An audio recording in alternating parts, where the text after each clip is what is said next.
Hi, my name is Daniella Munezero. I'm a PhD student at West Virginia University, and today I'm going to talk to you about my project. I mainly work on vision, and I focuses on different diseases that lead to blindness. One of the causes of blindness is a disease called retinitis pigmentosa. Retinitis pigmentosa is characterized by a slow degeneration of retina, and retina is a tissue found in the back of our eye, and retina is made of cells called photoreceptor cells. The photoreceptor cells are divided into two main types of cells. We have the rod cells, which allow us to see at night, and you have the cone cells, which allow us to see during daylight and allow us to see different colors. The photoreceptor cells are very crucial because they mediate this. They allow us to capture the light and transform it into an electric stimulus, which is sent to the brain through the optic nerve, and the brain helps to process the electric stimulus into the image that you're seeing right now. Now, this whole process happens into several steps where we have the light from the time when the photoreceptor capture the light to the time when we process the light. And all this whole process is called phototransduction pathway. The phototransduction pathway is happening through three main steps. We have the activation step, where we have the time when we receive the light to the time that the light is processed into the image, and we have the second part, which is the inactivation step. Once you are able to see the image has been processed, we need to shut down this whole process so that we'll be able to see the next image. So the inactivation step follows, which will pretty much shut down the whole process. And on the third part is the reactivation, so that we'll be able to see the next image. The whole process need to be reactivated to allow photoreceptors to capture a new coming light, or to process a new coming image. My project focuses on one of the steps in signal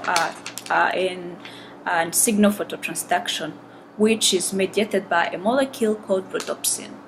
So as I mentioned, photoreceptors are the cells that capture the light, but directly it's helped by this molecule in the photoreceptors called rhodopsin. The rhodopsin will capture and bind to the light, and the changes its conformation, and they will allow the transfer of the light to the next steps or the next molecules downstream, so that the light will be processed and transformed into the electric stimulus and sent to the brain.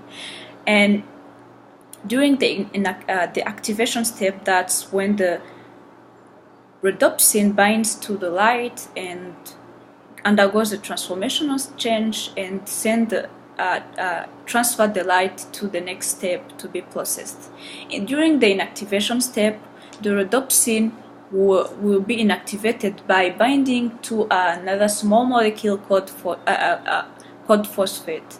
A phosphate will bind to rhodopsin, and this shuts down the ability of rhodopsin to capture the next image.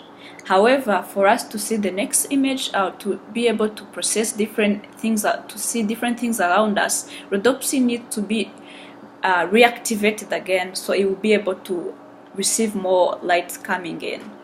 And up to now, more is known on how different steps in the phototransduction pathways are processed, how they are activated or inactivated, but it's not known which enzyme or protein helps to remove the phosphate from the rhodopsin, so that it will be reactivated again and be able to receive a new stimulus.